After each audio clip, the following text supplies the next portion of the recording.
ابے سالوں دیکھ کیا رہے ہو، پکڑو اس لڑکی کو اور اس لڑکے کو بھی۔ اور وہ سب بھی بھاگے تھے ان دونوں کے پیچھے۔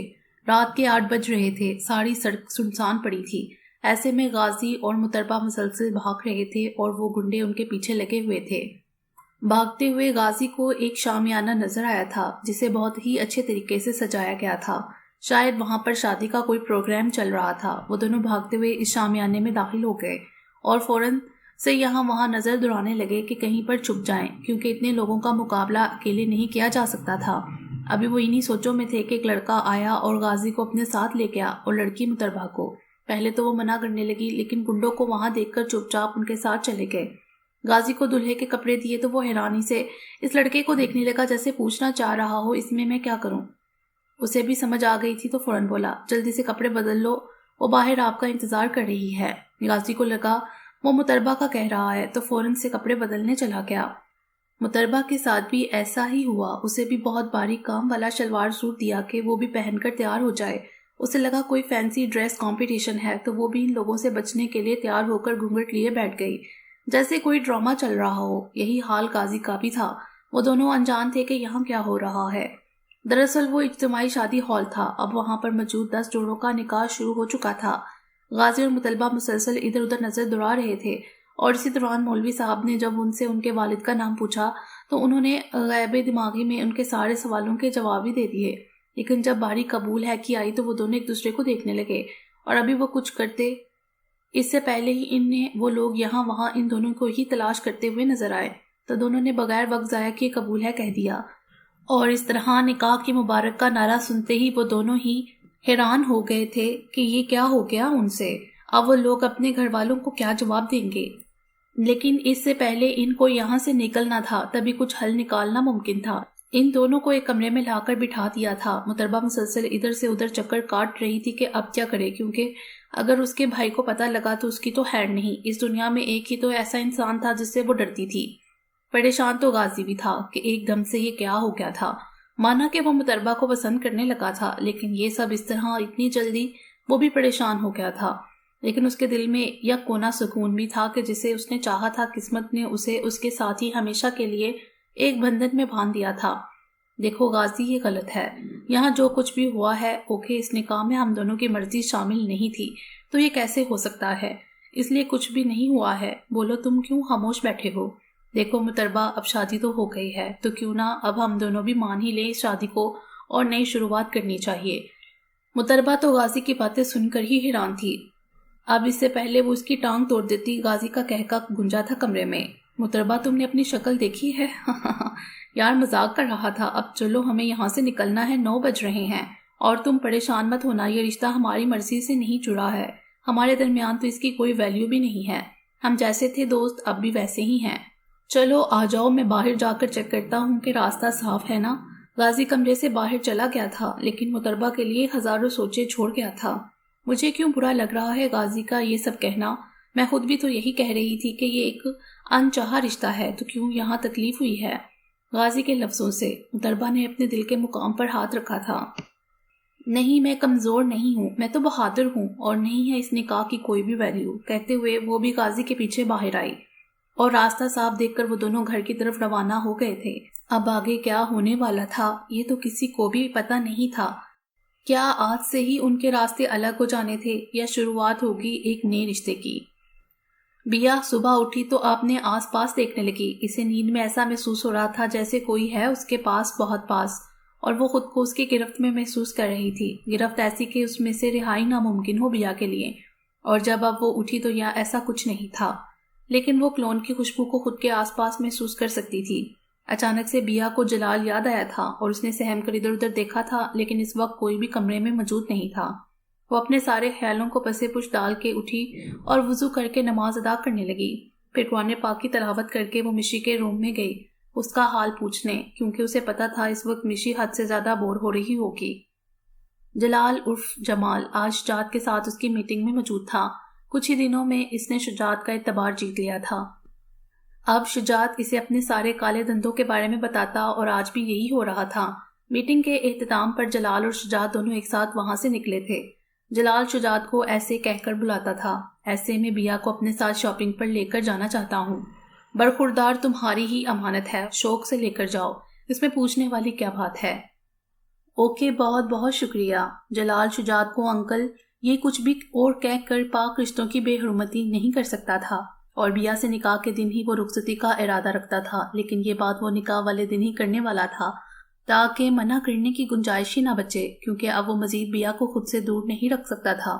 اگر وہ اب مزید جلال سے دور رہی تو جو بھی وہ اتنی مشکل سے اپنے آپ کو سنبھال رہا تھا بکھر جائے گا، اور اسے صرف بیا ہی سمیٹ سکتی ہے۔ شجاعت کو اس کے گودام کا سارا مال دکھانے کے بعد جلال کا رخ اب اس کے ساتھ افندی ویلا کی طرف تھا، کیونکہ اب اس نے بیا کو لے کر جو جانا تھا شاپنگ پر، لیکن اس سے بھی زیادہ اسے انتظار تھا بیا کے تاثرات کا، جو کہ جلال کو دیکھ کر اس کے حسین چہرے کا احاطہ کرنے والے تھے۔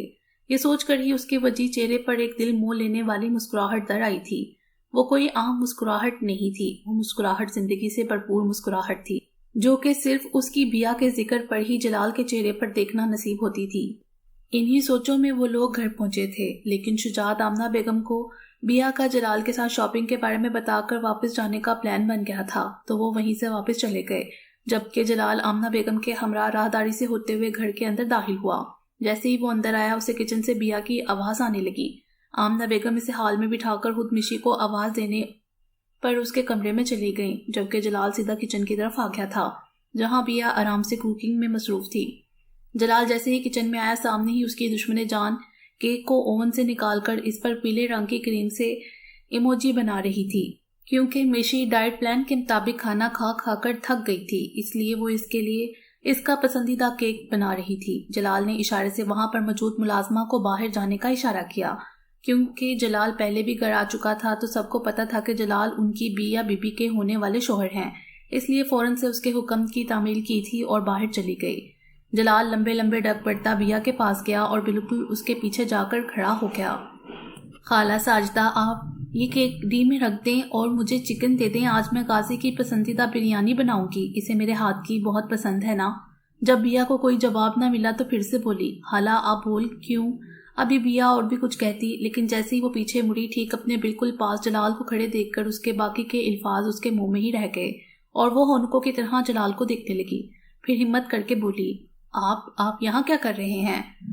جائیں یہاں سے، اگر کسی نے دیکھ لیا تو آپ کیوں میرے پیچھے پڑ گئے ہیں؟ کیا کیا ہے میں تو آپ کو جانتی بھی نہیں۔ بیا تو ڈر کے مارے جو منہ میں آ رہا تھا بولتی جا رہی تھی۔ بریک تو اس کی زبان کو تب لگی جب جلال نے اچانک اسے بازو سے پکڑ کر اپنی طرف کھینچا۔ جانب، میری بات نہ ماننے کی اتنی سزا تو بنتی ہے نا، اور اب یاد رکھنا اگر آگے بات نہ مانی تو یہ چھوٹی موٹی سزائیں بڑی سزاؤں میں بھی بدل سکتی ہیں۔ جلال نے اپنا چہرہ بیا کے کان کے قریب کر کے سرگوشی کی تھی۔ یہ سنتے ہی بیا کی تو ریڑھ کی ہڈی میں سنسنی سی دوڑ گئی تھی۔ ابھی بیا کچھ اور کہتی ہے، جلال مزید کچھ کہتا، آمنہ بیگم کچن میں آ گئی۔ جلال فوراً سے بیا سے دور ہوا تھا۔ بیا بچے، جمال آپ کو شاپنگ پر لے جانے آئے ہیں، آپ جاؤ جلدی سے عبایا پہن کر آ جاؤ، ٹائم سے جاؤ گے تو جلدی آؤ گے نا، جاؤ بچے شاباش۔ بیا تو حیرانگی سے اپنی ماں کی بات سن رہی تھی، جیسے سمجھنے کی کوشش کر رہی ہو کہ وہ کیا کہہ رہی ہیں، وہ کیوں کسی غیر کے ساتھ اسے بھیج رہی ہیں، اور آمنہ بیگم کو بھی اپنی غلطی کا احساس ہو گیا تھا تو فوراً بولی، سوری بیٹا، میں نے بتایا نہیں، یہ ہے جمال جن سے جمعہ کو آپ کا نکاح ہے، آپ ابھی جاؤ ان کے ساتھ شاپنگ پر، اوکے بیٹا میری پیاری بچی۔ جمال آپ تب تک میرے ساتھ آئیں جب تک بیا بھی آ جائے گی۔ جمال اور آمنہ بیگم چلے گئے اور بیا غیر دماغی کی کیفیت میں اپنے کمرے میں گئی اور عبایا پہن کر باہر آئی۔ اس کے دماغ میں ایک جنگ چھڑی ہوئی تھی۔ جلال بیا کی دلی کیفیت کو سمجھتا تھا، اس نے سوچ لیا تھا وہ بیا کی الجھن کو سلجھا دے گا۔ جلال نے بیا کے لیے فرنٹ ڈور اوپن کیا۔ جب بیا بیٹھ گئی تو خود بھی ڈرائیونگ سیٹ سنبھال لی۔ جانب، اب اتنی خاموشی کیوں؟ کچھ بات تو کرو نا تاکہ میرے بے چین دل کو قرار آ جائے۔ میں کیا کہوں؟ ماما نے کہا تھا کہ جمال ایک شریف لڑکا ہے، اور آپ تو… بیا کو خود پتہ نہ چلا وہ کیا بول گئی ہے۔ جب اسے اپنی بات کا احساس ہوا تو فوراً سے اپنے لبوں پر ہاتھ رکھ گئی اور جلال کی طرف دیکھنے لگی جو کہ اسے ہی دیکھ رہا تھا۔ پھر مصنوعی غصے سے گھویا ہوا، تو تمہارا مطلب ہے میں شریف نہیں ہوں؟ پوچھا گیا تھا۔ نہیں میرے کہنے کا مطلب نہیں تھا، میں تو وہ ابھی بیا کچھ کہتی، جلال کا چھت پار کہکا سن کر اسے لگنے لگا کہ یہ پاگل تو نہیں ہے۔ ویسے تم نے بالکل صحیح پہچانا، جلال اپنی بیا کے معاملے میں بالکل بھی شریف نہیں ہے، اور اس کا ثبوت میں تمہیں نکاح کے بعد آرام سے دوں گا۔ بیا جلال کی بات سن کر بے ساختہ اپنی پلکیں جھکا گئی تھی۔ شرم اور گھبراہٹ سے اس کا چہرہ سرخ ہو گیا تھا۔ تو اپنی حفت مٹانے کے لیے کھڑکی سے باہر دیکھنے لگی، اور جلال تو بیا کے چہرے کے حسین اتار چڑھاؤ میں کھو گیا تھا۔ دیکھیں آپ پلیز دیکھ کر گاڑی چلائیں۔ جب بیا نے مسلسل جلال کو خود کو دیکھتے پایا تو ڈر کر فوراً بولی، عبادہ کوئی ایکسیڈنٹ ہی نہ ہو جائے۔ جلال بھی اپنے خیالوں کی دنیا سے باہر آیا اور گویا ہوا، جس کے پاس اس کا چاند موجود ہو تو کون کافر اس بورنگ سی سڑک کو دیکھے گا۔ آپ پلیز ایسی باتیں نہ کریں، ورنہ میں کوئی شاپنگ نہیں کرنے والی آپ کے ساتھ۔ آپ مجھے واپس چھوڑ دیں، میں غازی کے ساتھ کروں گی شاپنگ۔ جانم شاپنگ تو ساری میں نے کرنی ہے، کیونکہ مجھے پتا ہے میری جانم کو شاپنگ نہیں پسند۔ تمہیں تو میں اپنے لیے لایا ہوں، میں تمہاری شاپنگ کروں اور تم میری کرنا، اوکے؟ اس کے بعد وہ پہلے بیا کو لے کر اپنے فارم ہاؤس آ گیا، وہاں گاڑی روکی اور بیا کو باہر نکلنے کا کہا۔ چلو آ جاؤ میرے ساتھ۔ بیا تو جلال سے ڈر رہی تھی، وہ تو کنفیوز تھی کہ اس کی ماما جلال کو جمال کیوں کہہ رہی تھی، اور جلال ہی وہی لڑکا ہے جس سے اس کا نکاح ہونے والا ہے، تو پھر وہ بیا کو کیوں پہلے ہی اپنے گھر لے گیا اور بتایا کیوں نہیں؟ اور بھی بہت سے سوال تھے بیا کے دماغ میں جن کا جواب دینے ہی جلال اسے یہاں لایا تھا، کیونکہ یہاں ان کو ڈسٹرب کرنے والا کوئی بھی نہیں تھا، وہ آرام سے بات کر سکتے تھے۔ جلال نے بیا کا ہاتھ پکڑا اور اسے لیے گارڈن میں چہل قدمی کرنے لگا۔ جوتے وہ پہلے ہی اتار چکے تھے، کیونکہ بیا کو گیلی گھاس پر چلنے کا شوق تھا۔ میرا نام جمال ہے، میں نے تمہیں کالج میں ہی دیکھا تھا، پہلی نظر کے پیار سمجھو یا کچھ بھی، اور تم صرف میری ہو، اور یہی میرے دل میں بات تھی، اس لیے تمہارے لیے رشتہ بھیج دیا اور بہانے سے تمہیں گھر بھی دکھا دیا۔ بیا تو اس کی باتوں پر ہی حیران تھی، مطلب گھر دکھانے کے لیے کوئی کڈنیپ کرتا ہے کسی کو؟ بیا نے آخر پوچھ ہی لیا تھا۔ میں نے سوچا ابھی ہی دکھا دوں، اگر پسند نہ آیا تو شادی تک دوسرا بنوا لوں گا یا خرید لوں گا، سمپل۔ اور میں نے کلوروفارم کو چیک کیا تھا جس کی مقدار سے صرف تم نیم بے ہوش ہو سکتی تھی، اور واقعی تھوڑی دیر بعد تم ہوش میں آ گئی تھی۔ چلو اب تم کو سب پتہ چل گیا نا میرے بارے میں، چلو اب شاپنگ کر لیتے ہیں، پھر ٹائم پر گھر بھی جانا ہے، تمہاری ماما اور میری ساس کا آرڈر ہے۔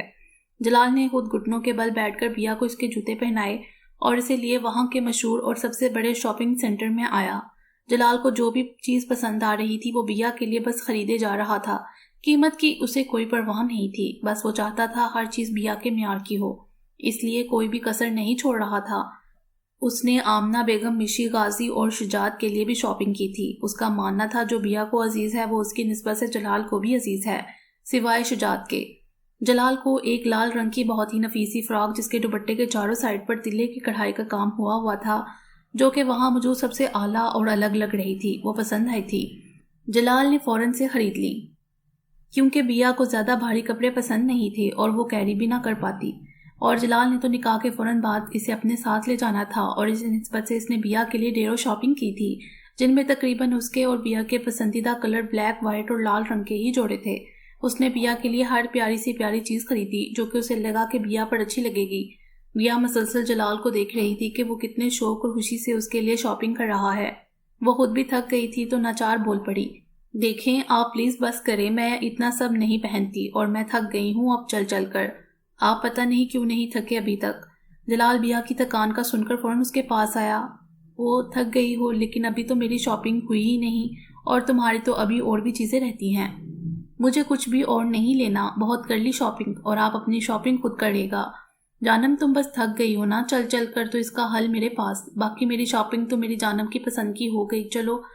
کہتے ساتھ ہی جلال نے بیا کو اپنی باہوں میں بھر لیا اور اسے لیے خود کی شاپنگ کرنے لگا۔ بیا مسلسل التجا کر رہی تھی کہ اسے نیچے اتار دے، وہ اب نہیں تھکے گی، اب وہ بالکل ٹھیک ہے، لیکن وہ جلال ہی کیا جو مان لے، اور اسے تو بہانہ مل گیا تھا بیا کو خود کے قریب رکھنے کا، تو کیسے یہ موقع جانے دیتا۔ جلال نے اسے اٹھائے اس کی ساری شاپنگ مکمل کی۔ جب اس کی شاپنگ کی باری آئی تو بیا نے بہت منت سماجت کر کے اسے راضی کیا کہ وہ اگر اسے اتارے گا تو بیا اس کی ساری شاپنگ دل سے خود کرے گی۔ جلال کو اور کیا چاہیے تھا، وہ بھی مان گیا۔ جیسے اس نے بیا کو اتارا وہ فوراً سے میل گارمنٹ سائٹ گئی اور ہر چیز جو اسے صحیح لگ رہی تھی، یا یہ کہنا بہتر ہوگا کہ جو چیز ہاتھ آ رہی تھی وہ بس خریدی جا رہی تھی، اور جلال نے بھی کوئی کسر نہیں چھوڑی تھی اسے تنگ کرنے میں۔ اپنے شوز سے لے کر پرفیوم تک اس نے بیا کی پسند سے لی تھی۔ پچھلے 3 گھنٹوں سے شاپنگ کر کر کے بیا تو بالکل ہی نڈال ہو گئی تھی۔ اب جلال اسے ایسے تو جانے دے نہیں سکتا تھا، تو اسے لے کر ساتھ ہی موجود ہوٹل جہاں اس نے کمرہ پہلے ہی بک کیا ہوا تھا وہاں لے آیا۔ بیا کمرہ دیکھ کر تو ڈر گئی تھی کہ وہ اسے یہاں کیوں کر لے کر آیا ہے۔ جلال نے جب بیا کی نظروں میں سوال دیکھے تو اسے تولیہ پکڑا کر اس کا رخ باتھ روم کی طرف کیا اور کہا جلدی سے فریش ہو جاؤ، پھر کھانا کھا کر گھر چلتے ہیں۔ لیکن ہم کھانا گھر جا کر بھی تو کھا سکتے ہیں نا، بیا نے اپنے سے سمجھانے کی کوشش کی تھی۔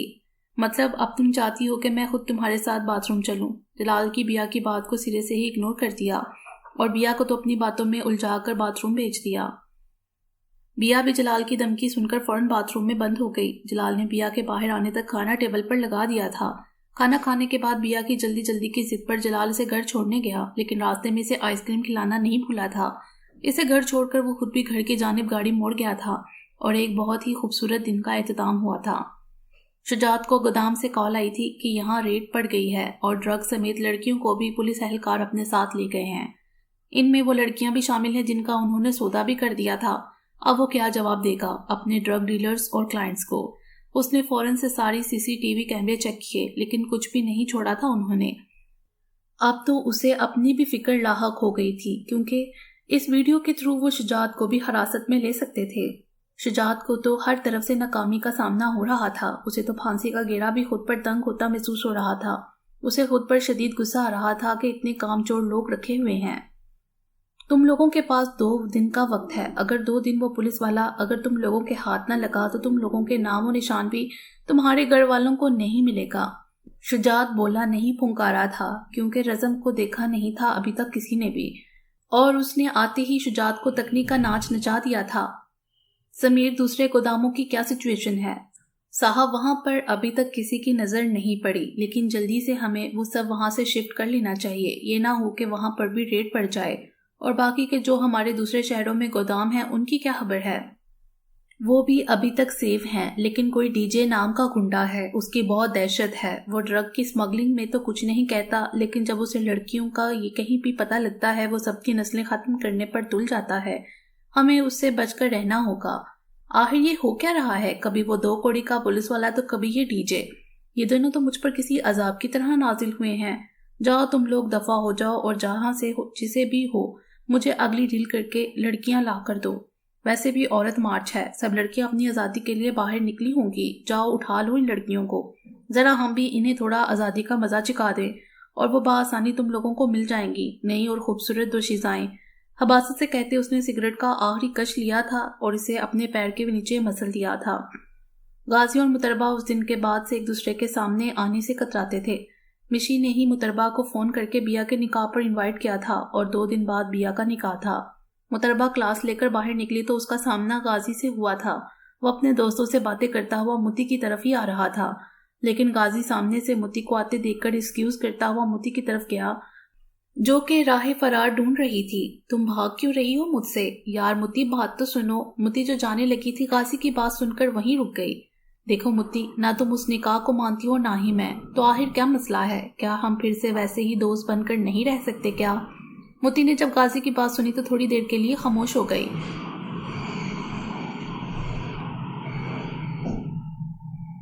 وہ سوچ رہی تھی کہ غازی صحیح تو کہہ رہا ہے، اس کے لیے سب کوئی بھی معنی نہیں رکھتا، تو میں کیوں سوچ رہی ہوں، خود کو ہلکان کر رہی ہوں، اور ویسے بھی بھائی کو کون بتائے گا۔ غازی نے متی کے آگے چٹکی بجائی تو وہ ہوش کی دنیا میں آئی اور فوراً بولی، تم کتنی باتیں کرتے ہو، چلو کینٹین چلیں، مجھے بھوک لگی ہے۔ غازی تو متربہ کو پھر سے اس کی ٹون میں بات کرتا دیکھ خوشی ہو گیا تھا اور اس کے ساتھ کینٹین کا رخ کیا۔ نکاح سے 2 دن پہلے ہی بیا کو پھر سے DJ کا کالز آنا سٹارٹ ہو گئی تھی۔ بیا اپنی ماما کو جا کر سب بتا دیا کہ یہ سلسلہ پھر شروع ہو گیا ہے، اور اب تو DJ نے باقاعدہ دھمکی دی تھی کہ وہ شادی نہیں ہونے دے گا۔ آمنہ بیگم تو ڈر گئی تھی، انہوں نے شجاعت کو بھی انفارم کر دیا تھا، اور شجاعت نے جب یہ بات جلال سے کی تو اس کا تو خون ہی کھول اٹھا۔ اس نے کہا، سب میری ذمہ داری ہے، آپ لوگ بس نکاح کی تیاری کریں، باقی میں دیکھ لوں گا۔ کسی میں اتنی ہمت نہیں کہ وہ جلال کو اس کی بیا سے دور کر سکے۔ یہ بات اس نے دل میں کی تھی اور آرام سے اپنے نکاح کی تیاریوں میں مصروف ہو گیا۔ مشی بھی اب پہلے سے کافی بہتر تھی، اب وہ آرام سے چل سکتی تھی۔ غازی کے ساتھ مل کر مشی نے بھی خوب شاپنگ کی تھی اور رزم کے لیے بھی کچھ چیزیں لی تھیں جو وہ اسے بعد میں دینے کا ارادہ رکھتی تھی۔ نکاح کی تیاریاں بہت ہی بڑے پیمانے پر ہو رہی تھیں، حالانکہ بیا نے سمپل کا کہا تھا، لیکن جلال کے کہنے پر اتنا سب ہو رہا تھا، اور شجاعت و جمال کے گن گاتے نہیں تھک رہے تھے۔ انہیں سب باتوں میں نکاح کا دن بھی آن پہنچا تھا۔ بیا کو صبح ہی پارلر چھوڑ کر آئے تھے، ساتھ میں مشی بھی وہیں پر تھی۔ ان کو لانے کی ذمہ داری غازی کی تھی، جو کہ بہت ہی پرجوش تھا اور ہر کام میں بڑھ چڑھ کر حصہ لے رہا تھا۔ اس کی آپی کا نکاح تھا۔ جب وہ ان دونوں کو لینے پہنچا تو پتہ چلا مشی میڈم بیا سے پہلے تیار ہونے کی ضد کی وجہ سے بیا اب تیار ہو رہی تھی اور ان سب میں مزید 1 گھنٹہ لگنا تھا۔ اب غازی نے جاتے ہی مشی کے کان کھینچے تھے۔ تم نہیں سدھر سکتی نا، اب تمہاری وجہ سے آپ ہی لیٹ ہو جائیں گی۔ او ہو بھائی، آپ بھی نا، لڑکیاں ہی تو ٹائم لگاتی ہیں، نہ آپ لوگوں کی طرح نہیں کہ بس منہ دھو کر نکل پڑے۔ اور جمال بھائی کو بھی ذرا کرنے دے انتظار، آخر کو ہماری اکلوتی آپ ہی کو چنا ہے انہوں نے، اب تھوڑا صبر کرنا تو سیکھنا ہی پڑے گا نا۔ آنکھ دبا کر کہا تھا مشی نے۔ وہ دیکھیں آپ کی باتوں میں آپ بھی آ گئیں، چلیں اب، اور خبردار جو آپ نے ان کا گھونگھٹ اٹھایا تو نکاح کے بعد اب آپ بھی جمال بھائی کے ساتھ دیکھیں گے۔ تم چپ کرو اور سائڈ پر ہو جاؤ۔ غازی نے جا کر بیا کو کار میں بٹھایا تھا۔ بیا نے آج بھی حجاب کیا ہوا تھا، وہ آج بالکل آسمان سے اتری ہوئی حور ہی لگ رہی تھی۔ غازی نے بے ساختہ اپنی آنکھوں میں امٹنے والے آنسو صاف کیے اور بیا کو گلے لگایا تھا۔ بھائی بس کریں، اب جلدی چلیں، ہم تھک گئے ہیں۔ موٹی تم نے کون سا کام کیا ہے جو تھک گئی ہو؟ میک اپ ہی کروایا ہے تو بھائی ایک کام کریں، آپ بھی کروا لیں میک اپ، آپ کو بھی پتہ چل جائے گا۔ پورے راستے ان دونوں کی تو میں چالو تھی۔ بیا کو ان کو دیکھ کر اپنی ساری گھبراہٹ بلائے مسکرا رہی تھی۔ مطربہ کو غازی کی کوئی 50 کالز آ چکی تھیں کہ وہ کہاں ہے، اور اس کا ہمیشہ کی طرح ایک ہی جواب، اب اگر لڑکی بن کر آنا ہے تو ٹائم لگے گا۔ ہاں، اگر میری ہی ڈریسنگ میں آنا ہوتا تو 5 منٹ میں آ جاتی۔ یہ بات وہ پچھلے 1 گھنٹے سے کہے جا رہی تھی۔ آخر تنگ آ کر غازی نے لاسٹ ٹائم کال کی۔ متی، میں تمہیں لاسٹ ٹائم کہہ رہا ہوں، جلدی آؤ، اگر نکاح ہو گیا اور تم لیٹ ہوئی تو یاد رکھنا میں بات نہیں کروں گا تم سے۔ غازی نے وارن کیا تھا متی کو، اور تم نے مجھے کچھ کہا تو پھر تمہاری خیر نہیں۔ غازی تو متی کے فون اٹھاتے ہی شروع ہو گیا تھا۔ یار غازی کیا ہو گیا ہے، آ رہی ہوں نا، اور ایک بات کان کھول کر سن لو، اگر تم نے میری ڈریسنگ مذاق اڑایا نا تو مجھ سے برا کوئی نہیں ہوگا، یاد رکھنا۔ سمجھ آ رہی ہے نا میری بات کی کہ نہیں؟ موتی نے آخری بار پوچھا تھا غازی سے۔ ہاں آ گئی سمجھ میری ماں۔ غازی نے گویا ہار مان لی تھی، کیونکہ یہ تو طے تھا موتی نے غازی کو پاگل کر کے ہی چھوڑنا تھا۔ اچھا ٹھیک ہے، اب زیادہ فری نہ ہو اور مجھے آ کر گیٹ سے پک کر لو۔ کیا تم آ گئی ہو؟ ہاں آ گئی ہوں، اب کیا اعلان کرواؤں؟ اور تم آ رہے ہو یا میں واپس جاؤں؟ متی کی بچی، جب تم آن دا وے تھی تو میرا ٹائم کیوں ضائع کیا؟ دیکھو غازی، اب تم بس اوور ہو رہے ہو، اگلے 1 منٹ میں اگر تم نہیں آئے تو آئی سویئر میں چلی جاؤں گی۔ انہی باتوں میں غازی مین گیٹ پر متی کو پک کرنے گیا، لیکن جب اس کی پہلی نظر مطربہ پر پڑی تو گویا پلٹنا ہی بھول گئی۔ وہ لگی اتنی پیاری رہی تھی کہ غازی کو اپنا دل اس کی نشیلی آنکھوں میں ڈوبتا ہوا محسوس ہوا تھا۔ شارٹ ہیئر کٹ کے ساتھ لائٹ بلو کلر کی فراک کے ساتھ چوڑی دار پاجامہ اور ہائی ہیلز کے ساتھ گلابی پنکھڑیوں جیسے ہونٹوں پر پنک کلر کی لپسٹک لگائے، آنکھوں میں مسکارا اور کانوں میں جھمکے پہنے وہ اپنی تمام ہتھیاروں سے لیس ہو کر آئی تھی۔ وہ کہیں کہ ملکہ نہیں، اس کے دل کی ملکہ ہی لگ رہی تھی، جس کے آنے سے اس کی دل کی دنیا میں ایک ہلچل مچ گئی تھی۔ غازی کہاں کھو گئے ہو؟ موتی کب سے اس کے آگے ہاتھ ہلا کر اسے بلا رہی تھی، لیکن وہ تو جیسے اپنی سننے کی صلاحیت ہی کھو بیٹھا تھا، تو مجبوراً موتی کو خود ہی چل کر اس کے پاس آنا پڑا۔ کیونکہ اس نے ہائی ہیلز پہن رکھی تھی تو یہ کام ذرا مشکل تھا، اور جب پاس آئی تو وہ تب بھی اسی جگہ پر نظریں ٹکائے کھڑا تھا جہاں کچھ دیر پہلے وہ کھڑی تھی۔ موتی نے اس کی آنکھوں کے سامنے چٹکی بجائی تو کہیں جا کر وہ ہوش کی دنیا میں آیا۔ مجھے کہہ رہے تھے میں لیٹ کر رہی ہوں، اور خود پچھلے 10 منٹ سے یہیں پر کھڑے ہو کر کس کی خیالوں میں کھوئے ہوئے ہو؟ اب چلو بھی اور میرا ہاتھ پکڑ لو۔ یہ بھی جان نے مجھے پہنا تو دی ہے ہائی ہیلز، لیکن مجھے پکا یقین ہے میں آج اپنی کوئی نہ کوئی ہڈی تروا کر ہی گھر جاؤں گی۔ رونی شکل بنا کر اس نے غازی کو جھنجھوڑا تھا۔ ہاں تو اس میں کون سی بڑی بات ہے، تم میرا ہاتھ پکڑی رکھنا، اور کچھ بھی ہو جائے چھوڑنا مت، میں وعدہ کرتا ہوں تمہیں کبھی گرنے نہیں دوں گا۔ جذبات سے چور لہجے میں غازی پتہ نہیں مطربہ کو کیا کہنا چاہ رہا تھا۔ مطربہ نے جب غازی کی بات سنی تو اپنی پلکوں کی جالر اٹھا کر اسے دیکھا تھا۔ تھوڑی دیر کے لیے ان دونوں کی نظریں ملی تھیں۔ مطربہ کو آج ان آنکھوں میں ایک نیا جذبہ نظر آیا تھا، اور اپنے دل کے شور کو سن کر اس نے فوراً سے نظریں چڑھائی تھیں۔ غازی نے بھی اپنا منہ زور جذبات اور دل کی بدلتی کیفیت پر قابو پایا اور متی کو لے کر آمنہ بیگم کے پاس چلا گیا۔ آمنہ بیگم نے جب اس چھوئی موئی لڑکی کو دیکھا، ان کی نظروں کے سامنے اس کا چہرہ لہرایا تھا، وہ متی کی طرف بڑھی اور اسے بے ساختہ اس کی پیشانی چوم لی۔ بہت پیاری بچی ہے۔ غازی کون ہے یہ؟ ماما یہ میرا مطلب ہے مشی کی دوست ہے۔ غازی کی زبان سے بے ساختہ میری پھسلا تھا۔ بہت پیاری ہے ماشاءاللہ، اللہ نظر بد سے بچائے۔ انہوں نے اپنی آنکھوں سے کاجل لے کر اس کے کان کے پیچھے لگایا تھا۔ یہ نظر اتارنے کا ایک انداز تھا جس میں مطربہ کو کوئی بھی جول نظر نہیں آیا تھا، الٹا اسے ان کا یہ انداز بہت ہی اپنائیت بڑا لگا تھا۔ کیا نام ہے بیٹا آپ کا؟ میرا نام مطربہ سکندر ہے۔ اور آمنہ بیگم یہ نام سن کر سکتے میں آ گئی تھی۔ انہوں نے بے ساختہ اسے اپنے سینے میں بھینچ لیا تھا اور بہت زیادہ خیال رکھنے کا غازی کو کہہ کر سامنے سے آتے ہوئے شجاع صاحب کی طرف چلی گئی تھیں کہ وہ یہاں نہ آ جائے۔ محتربہ بھی خوشی خوشی غازی کے ساتھ جا کر سب سے مل رہی تھی اور غازی متی کو ہی دیکھے جا رہا تھا۔ جب متی کی نظر سامنے پڑی تو اسے لگا اس کی روح ہی پرواز کر جائے گی، کیونکہ سامنے کوئی نہیں جلال تھا، اس کا جلالی بھائی۔ او تیری کی، بھائی کا نکاح ہے آج، اگر بھائی نے ابھی مجھے یہاں دیکھ لیا تو بغیر کسی کی پرواہ کیے وہ مجھے پیٹ دیں گے۔ ہائے متی بھاگ۔ متی فوراً سے منظر سے غائب ہوئی تھی۔ کوئی بھروسہ نہیں تھا جلال کا کہ وہ محتربہ کو یہاں دیکھ کر کیسے ری ایکٹ کرتا، تو ابھی جانا ہی بہتر تھا۔ چھپ کر اس نے نکاح کی رسم دیکھی اور فوراً سے گھر آ گئی، کیونکہ جلال کے سامنے جانا اور اسے سوال کرنا یہ حق تو کسی کے پاس نہیں تھا، اور جس کے پاس تھا وہ تو بے خبر تھی۔ بیا کو لے جا کر ایک کمرے میں بٹھا دیا، وہاں سب گھر کے ہی لوگ تھے۔ پھر غازی مولوی صاحب کے ساتھ کمرے میں آیا اور نکاح شروع کروایا۔ اتنے میں شجاع صاحب کا فون رنگ کر اٹھا۔ وہ فون سننے باہر گئے اور جاتے ہوئے اشارہ کر گئے کہ نکاح کی تقریب آگے بڑھائی جائے، اور سب کی دعاؤں میں بیا نے نکاح نامہ پر دستخط کیے، لیکن دستخط کرتے ہوئے مسلسل بیا کے ہاتھ کانپ رہے تھے۔ آمنہ بیگم نے بیا کے ہاتھ پکڑ کر رکھا تھا اور غازی اور مشی بھی بیا کے پاس آ کر بیٹھ گئے۔ بیا تو مسلسل آنسو بہانے میں مصروف تھی۔ بیا بیٹے دستخط کر دو میری پیاری بیٹی۔ ماما میں کیسے بیٹا، ہم سب ہیں نا، اور ابھی صرف نکاح ہے، رخصتی تھوڑی نہ کر رہے ہیں۔ چلو میرا بہادر بچہ سائن کر دو۔ بیا نے بہت مشکل سے سائن کیے تھے نکاح نامہ پر، اور سائن کرتے ہی آمنہ بیگم کے گلے لگ کر رونا سٹارٹ کر دیا تھا۔ بس میرا بچہ، چلو مشی آپ ہی کو پانی پلاؤ، پھر تھوڑی دیر میں باہر لے کر بھی جانا ہے۔ مشی نے بیا کو پانی پلایا اور غازی مولوی صاحب کو لے کر جلال کے پاس اس کے دستخط لینے چلا گیا۔ جیسے ہی جلال نے بھی نکاح نامہ پر سائن کیے، ہر طرف مبارکباد کا شور اٹھا تھا۔ سب نے مل کر نئے جوڑے کے لیے دعا میں ہاتھ اٹھائے۔ جب جلال کی نظر سامنے اٹھی تو اسے کچھ بھی یاد نہ رہا کہ کون کون ہے یہاں، وہ تو بس بیا کو دیکھ کر محبوط ہو گیا تھا۔ بیا آج سچ میں آسمان سے اتری کوئی حور ہی لگ رہی تھی، جلال کی حور، اور صرف جلال کی حور۔ جلال کو جو دیکھ کر زیادہ خوشی ہوئی تھی وہ بیا کا حجاب تھا۔ آج بھی اس نے اپنے آپ کو سب کی نظروں سے محفوظ رکھا ہوا تھا، صرف جلال کے لیے۔ آخر کو اب وہ اس کا مجازی خدا جو ٹھہرا تھا۔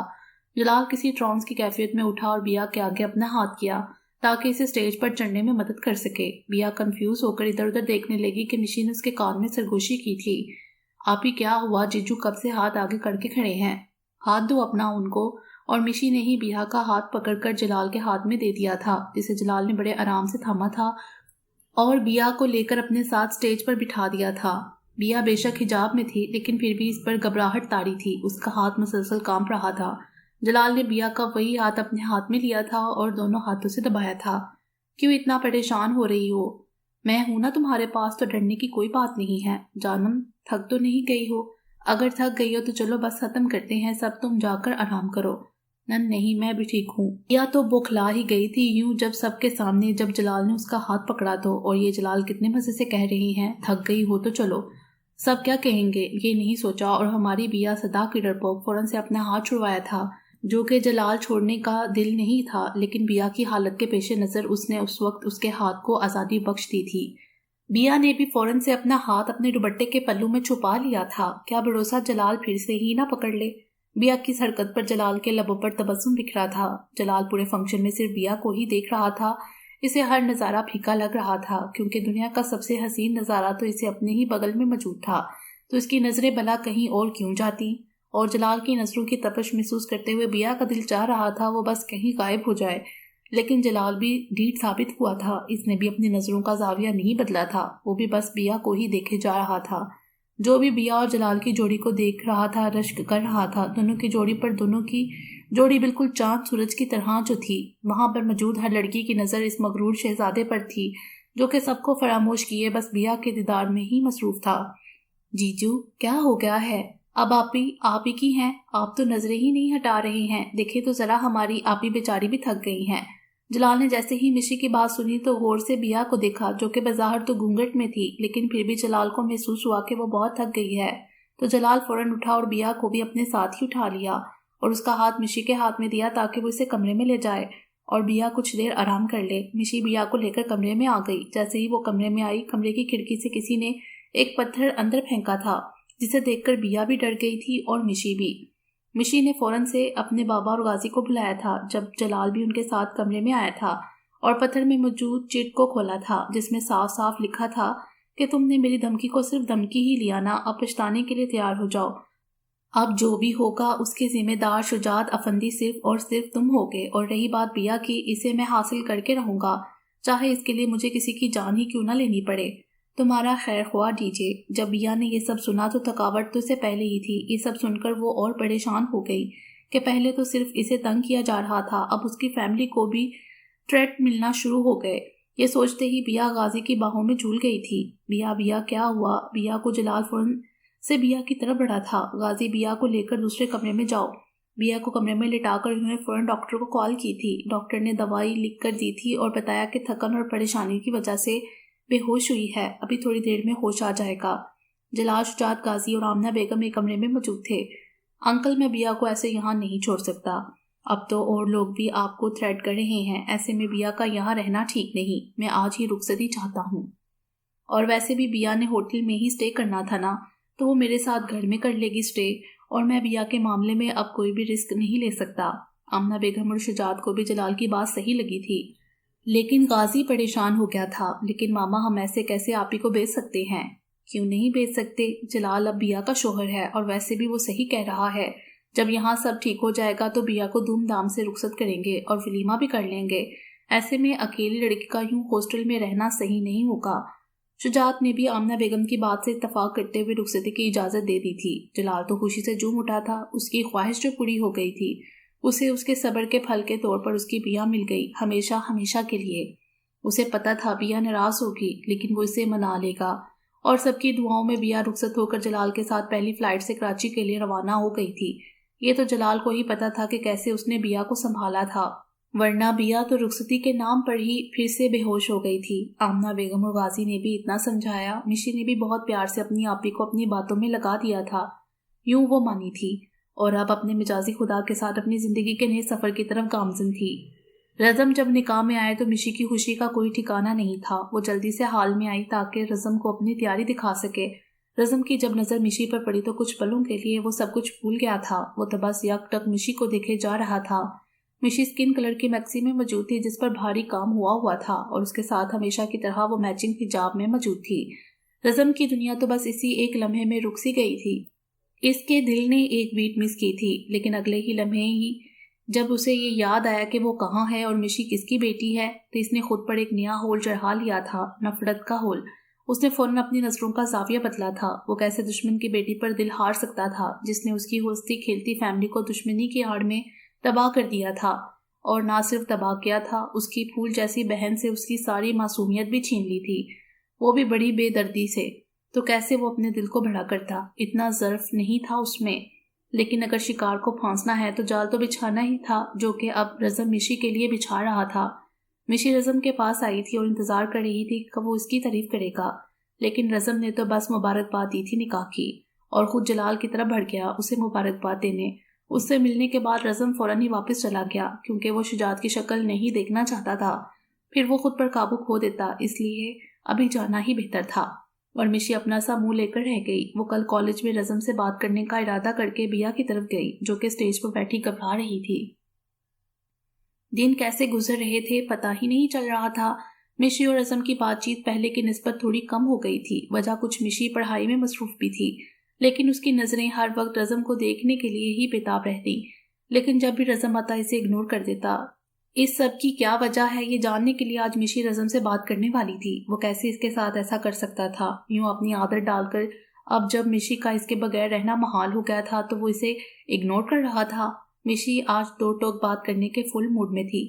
اس سے پہلے مشی آگے بڑھتی شازیہ نے مشی کو روک لیا تھا اور آتے ہی اس کے گلے لگ گئی۔ مشی، یار کیسی ہے تو؟ میں نے تجھے بہت مس کیا۔ میں تم سے بات کر ہی نہیں رہی تو تم بھی فری مت ہو جاؤ، اور اب جاؤ یہاں سے۔ یار مشی سوری، لے میں نے اپنے کان بھی پکڑ لیے، اب اور کیا کروں کہ تم مان جائے۔ ایک تو تم آئی نہیں آپی کے نکاح پر، اوپر سے فضول ٹرکس آزما کر مجھے منانے کی کوشش کر رہی ہو۔ مشی نے بھی پورا روب جھاڑا تھا، آخر وہ اس کی آپی کے نکاح میں نہیں آئی تھی، یہ کوئی چھوٹی بات تھوڑی نہ ہے۔ یار سچ میں ماما پاپا نے نکاح سے پہلے گاؤں جانے کا پلان بنایا اور وہاں جا کر تو ہم پھنس ہی گئے۔ میری چچی تو اتنی چلاک ہے، وہ تو زبردستی میری شادی کسی کے ساتھ کرنے والی تھی۔ بہت مشکل سے بابا ہمیں واپس لے کر آئی ہیں، اور آتے ہی میں کالج آئی تھی تو پتہ لگا کہ تمہاری آپی کا نکاح ہو گیا، اور اب پھر سے مجھے گھر میں کام کی وجہ سے آف لینا پڑا ہے یونی سے۔